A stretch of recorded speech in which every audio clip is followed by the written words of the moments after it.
My name is Caleb Rowan, and I used to believe horror was something you watched, not something you tasted. I never thought fear could have a texture. I never imagined dread could slide across your tongue. The night this happened started like any other friendly dinner invitation.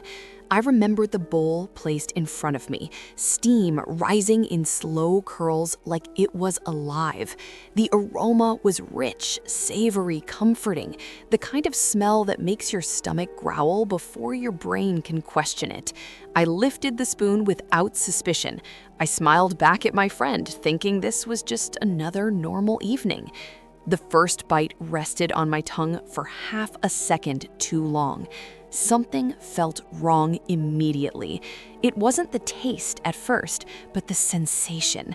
That moment stretched, thin and fragile, before everything broke. I realized too late that some meals are traps, and some hosts don't want you to leave alive. Her name was Marissa, and we had known each other since college. She lived alone in a quiet neighborhood where the houses all looked the same. When she invited me over for dinner, I felt flattered more than cautious. Her kitchen was warm, lit by soft yellow bulbs that made everything feel intimate. Pots simmered gently, lids rattling with quiet life. She moved calmly, confidently, like someone proud of what they were cooking. The stew sat on the stove in a heavy pot, thick and red, bubbling slowly. She said it was an old family recipe passed down for generations. I noticed she didn't eat while she served me. Instead, she watched, leaning against the counter with a smile that never reached her eyes. The meatballs floated perfectly round and uniform, almost too perfect. Steam fogged my glasses as she placed the bowl in front of me. She told me to enjoy it while it was fresh. I should have noticed how carefully she chose that word. I should have trusted the unease crawling up my spine. But hunger has a way of silencing instincts. The moment I bit down, the texture betrayed everything. It wasn't firm like meat should be. It was soft, slick, resistant in a way that made my teeth hesitate. A faint pop echoed in my head as something burst under pressure. Warm liquid flooded my mouth, metallic and bitter. I gagged and spat it back into the bowl. My hands shook as I reached in and grabbed another meatball. The surface was smooth, almost glassy. It reflected the light slightly as I turned it. That's when I saw it clearly.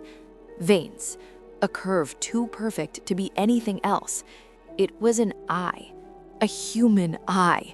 My stomach twisted violently as I looked up at Marissa. She was smiling wider now, her own eyes unblinking. She asked me if the texture was okay.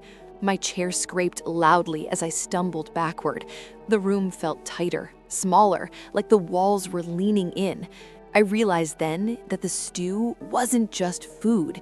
It was a collection. I backed into the counter and knocked over a stack of plates, but Marissa didn't flinch. She simply sighed, as if disappointed I had figured it out so soon. I ran to the cabinets, yanking them open in desperation. Inside were rows of glass jars. Each one held eyes suspended in cloudy liquid. Blue, brown, green, hazel, some bloodshot, some clouded with age. Tiny, handwritten labels clung to each jar with dates and names. Some of the dates were recent, some were decades old. My hands trembled as I realized she had been doing this for a long time. She told me eyes remember things even after death. She said they hold the last thing they ever saw. She believed consuming them let her relive those final moments. She stepped closer as she spoke, her voice gentle, almost loving. She said mine would have tasted especially vivid. I felt terror crawl through every muscle. The stew bubbled louder behind her, and I knew if I didn't leave immediately, I would never be seen again. I bolted for the door, slipping on the tile, barely keeping my balance. Marissa didn't chase me. She only laughed softly as I fumbled with the lock.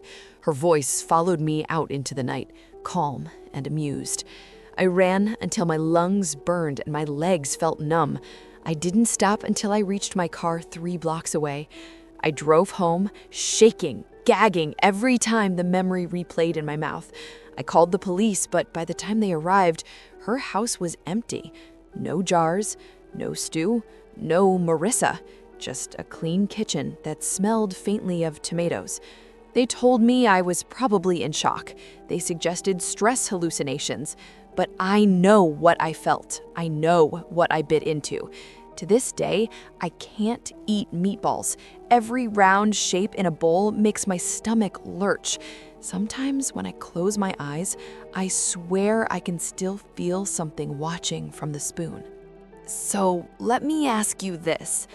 Would you take a bite just because it looked normal?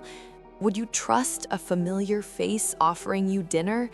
Horror doesn't always come screaming or dripping with blood. Sometimes it's served warm in a bowl and handed to you with a smile. If this story made your skin crawl, it did exactly what it was meant to do.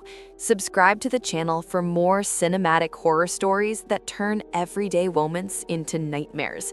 Drop a comment and tell me if you would have noticed before it was too late.